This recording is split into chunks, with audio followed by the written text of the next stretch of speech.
your electronic devices. Welcome to Comics Marketing and Self-Promotion. We're going to have we have a great group here of self-promoting artists. Anika Richards, Frank Jordan. Yeah, me! That guy gets it. Patrick Scullin and Wait a minute.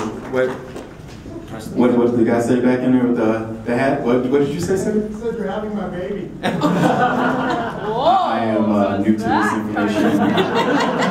So wife, so please, we'll maybe can deal with this at the end of the day. This is not he's having my baby pet, webcomics pet. Anika, describe herself to me as a girl who self-taught herself to draw and design a webcomic. But by looking at her work, she's a little bit more than just that. She's been working on the webcomic Not a Villain for more than 3.5 years, and we'll get into some of that later. Christian Baranek is a writer, producer, musician, and consultant.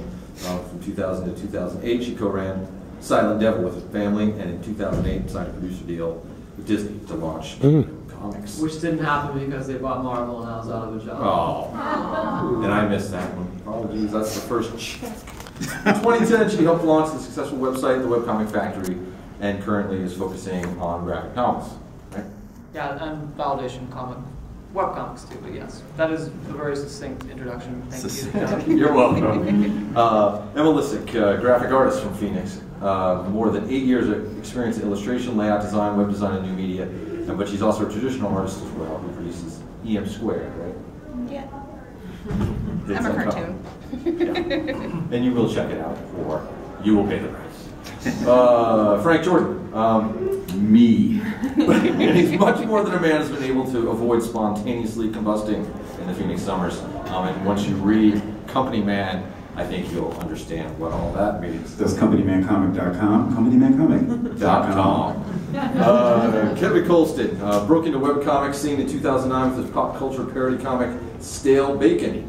He also has produced the time travel comedy Teenage Paradox, and more recently is all ages kid-friendly Dylan McVillain, a supervillain with the best intentions, and the adventures of a 4th grade space captain, which I'm excited to hear more about.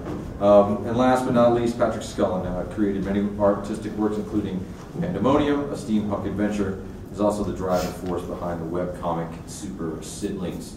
To get started, I was hoping we could just run from my left to right, from the audience's right to left, and just kind of describe your current projects, a little bit more about them, kind of give everyone insight into what they are. Well, my current project is Not a Villain. It's set in a virtual reality with she's a genius hacker trying her best to reform and not take over the world anymore. She's failing because she's a sore loser and really can't stand people, but she's trying. Company Man Comic, it's basically Dilbert with balls, basically. You know, I'm not and dick jokes. Oh. You know, if you have kids in here, earmuffs. If you're an adult that can't, you know, is just sensitive about things, earmuffs. But yeah, it's one of the funniest comic strips that you're reading. You're all reading it, right? Yeah. Lie to me. Yes. You're all reading it, right? Yeah. All right, there we go. I'm totally not going to. Well, Told me to lie to you. Frank is also the father of dragons and is trying to unite the 7 kingdoms. That's right, I am the Khaleesi. I'm Emma. I've got a webcomic slice of life called Emma Cartoon. It's art and what it's like to live inside the artist's head. And It's scary. Yeah, it's pretty scary in there. And I do a lot of the characters. Yeah. I do a lot of laser engraving, viral decals, like learning how to make all of that stuff, and I kind of talk about how awesome laser engraving is. Lasers. I like lasers. Lasers are pretty cool. They are. Although the ones that from the drones that get their targets, but that's a whole different thing. I work on a comic series called Validation, which is at validationcomic.com. It's a story about a trans girl, and she's trying to fulfill fulfilling day-to-day life, and she also gets into like a lot of cool geek adventures. The current book we have at the table incorporates like a whole Comic-Con storyline. So What's the comic called? Validation. It's validationcomic.com. And I have little sheets here. Yeah. This is an awesome little sheet that Kevin put together, so make sure you guys take a look With all at the it. links at the bottom. And my webcomic is Super Siblings. It's written for geeks and their kids. I also do collected editions of the book that I bring to these conventions. Also, my last project is Pandemonium. I gave out a few cards. I have 3 days left on the Kickstarter for this illustrated panda adventure. Oh, yes, Steampunk Panda. Thank you, Kevin. I do 2 comics right now, Dylan McMillan and The Adventures of a 4th Grade Space Captain. They're both all ages comics, so I try to gear it towards kids but make it good for adults too. And yeah, that's what I do. All around awesome. Well, Kevin put us all together too, so he's a good organizer. You can blame him. If you have any questions out there, just right off the bat. Well, I have a few. I have a few. Okay, you have a question out there? I do for, I apologize, I'm horrible with names. The gentleman that was doing Super Siblings. One of the things that I've noticed is just an extreme lack, at least that I've seen, of comics, web comics aimed at the kid preteen market. Is this just a lack of marketing on that? Are there comics like that out there, and should there be more? Well, I definitely think there should be more. I can't speak to why you don't see more. I think a lot of artists feel free on the web to do uncensored material, which is fine. But I just think there's an opportunity for kids comics online too. Well, I know a lot but there's also a reason why there's not that many, because who knows of an 8-year-old that's just free to be on their laptop all the time? Like, so most parents tend to limit their kids on how much. I mean, some don't, and they are reading his comic. But most parents don't want their kids always on the internet. That's why. Oh yeah, I know several. Wapsie Square is probably the biggest one I know. It's YA13. It deals with being a teenager and coming into yourself and really girl power. Patrick's, and then Kevin's got 2, and Not mine. not yours. I try to do what PG-13. I dropped the F-bomb like maybe once or twice, but otherwise it's pretty much all ages. I don't see too many that are geared only towards kids. Usually people do like a everyone rating as opposed to just kids. All Yeah. ages. Yeah. Mine's all ages too. Go ahead. I have a question for pretty much anybody. Is there any opportunity to make an income from webcomics? I went full time in February and can make my mortgage.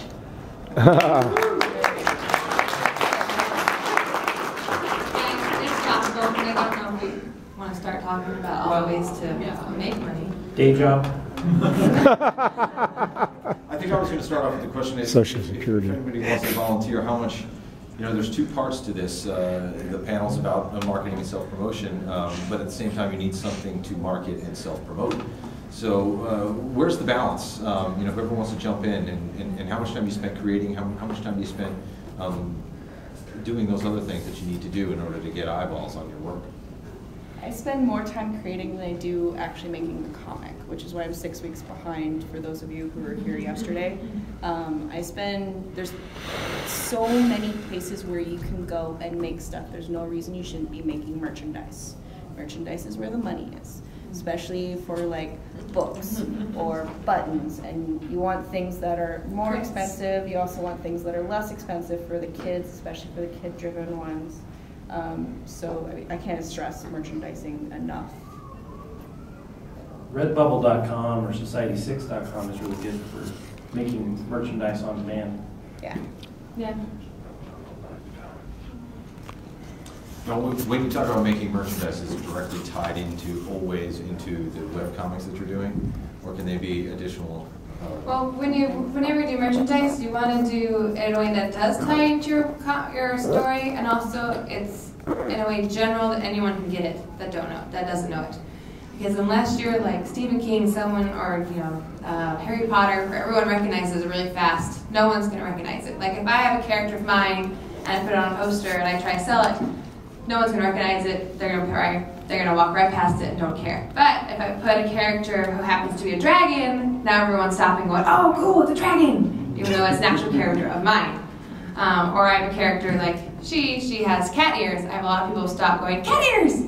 Even though they have no idea who she is, but they recognize it. It's a general, it reaches more people. So that's something you need to keep in mind whenever you do merchandise, is to have something that someone who has never seen your comic can still somehow relate to it. Yes, absolutely. I've got Coffee Zombie for mine. I've got my character as a zombie with Coffee Zombie underneath, and that's probably my #1 seller. I've got it on keychains, t-shirts, buttons, I've got prints, and I can't tell you how, oh, and mugs. I also laser grave the mugs, and I can't tell you how many people stop by like, I'm totally a Coffee Zombie too, I get it.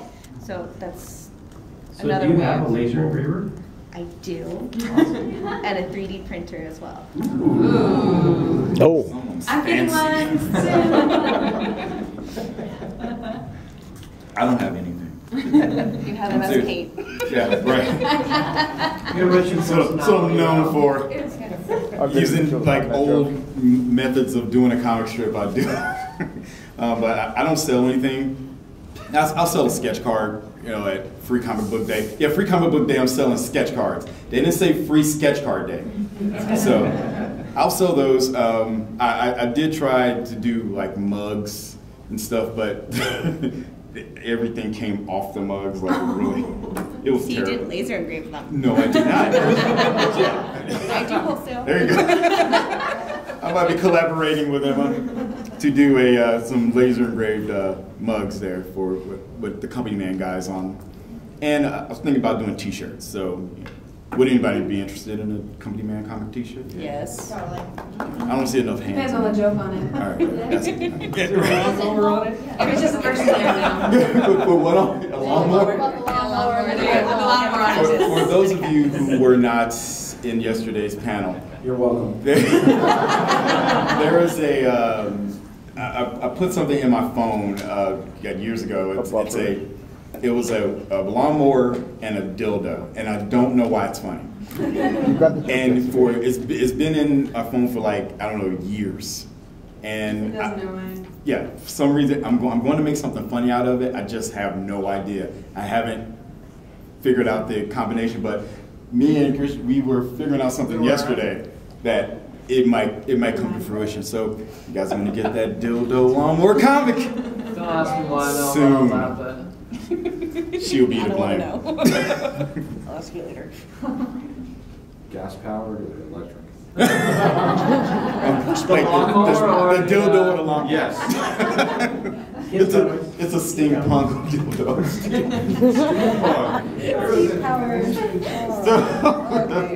Okay. let's bring the panel Now back. that I've brought the panel to a crashing halt, let's get it. So Kevin, I'm going to just jump in here. Social media. What do you wanted to start off with that, right? Yeah, I guess when you create new comics, you should create your social media pages immediately. You know, a Facebook page, a Twitter page. I met at least half the people on this panel through Twitter. You know, Patrick, Emma, and Frank. Because networking with other creators is a great way to get more readers to your comics. You share their comic on Twitter, they share yours, and your fan bases overlap, and then they grow in both ways. So, I mean, there's more than just Twitter and Facebook. There's Tumblr. It's good. You can post previews of your comics on Tumblr to link to your website too, because everything you post on social media should be filtering traffic to your website. You can get it on Reddit, but don't put it there yourself. Ask a friend to put it. You will be hated on. Yeah, I've actually, well, my first account was actually shadow banned on Reddit. Are you guys familiar with that? Or they actually take your account and you think you're posting and people are seeing it, but you're actually just like a ghost on Reddit. So I logged out and I'm like, it says user not found. I logged back in and there's my account and I emailed them and They said, yeah, we had to shadow ban you for like, they thought I was part of a webcomic posting conspiracy ring is what they said to me. True story. So I just created, they were like, you're part of a group of people who try to like bump up posts to get more hits for your webcomics. I'm like, well, yeah, I want people to read my webcomics, but it's not a conspiracy. I'm pretty open about it. So I had to like create a new account and everything because that one was burned and all my karma points were gone or whatever they have there. It was a real mess. So yes, Reddit, if you can get your friends to post for you, that's more ideal.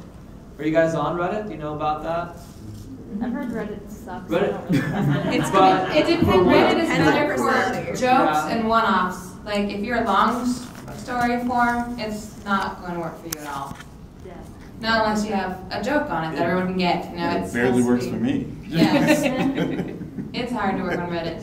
But they do have webcomic pages. They have like there's a thing where it's like a subreddit. It's like Reddit/r and then / whatever the topic is. And they have webcomics, comics. They have make comics, and they also have long form comic thread on there. There's a long form comic. There's one called Narrative Comics. That's good for that. So you can it's a minefield. There's a lot of trolls on there. You just have to but I do recommend definitely making it part of your strategy. Another thing is Google Plus. I know nobody uses it. Google actually uses it. So if you post your new comic page immediately on Google Plus, you'll actually get indexed in Google quicker. There's also a plugin for that. I'll have to look up what it is, or you can stop by later and I'll tell you. But there's a plugin for like WordPress or ComicPress, so as soon as you post it, you can say, I'm putting it on Facebook, Twitter, and Tumblr, and Google Plus all at the same time, and it'll do it for you.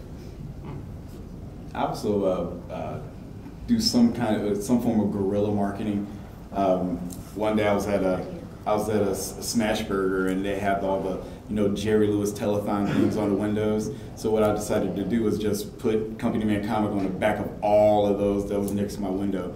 Like a couple weeks later, a friend's like, hey man, I seen your comic strip. It was on the back of a Jerry Lewis telethon thing. I'm like, oh yeah, you seen that, huh? He's like, yeah. So someone seen it and they start taking them all down, but they had to put them back up because it was a Jerry Lewis.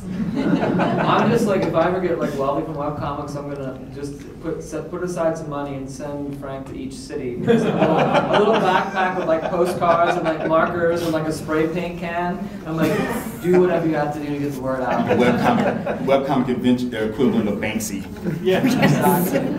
No, but on the back of my car, I have my webcomic, companymancomic.com, and try to set something funny on there, but not to get anybody to crash or anything. I get a lot of readers from that. I mean, that alone, and it's free advertising for me. I have a vinyl decal on my back window because of him. That's there, and I get a lot of people who enjoy that. Well, I am a tastemaker. So. You are. No, never mind. Stopping there. You guys have all mentioned social media that has now created this group. I think Kevin had mentioned that you all had met through Twitter. I met her through the internet convention. Close enough. We met in person. I don't do social media. I think the general question was, it's beyond social media. It's creating that group. And how does that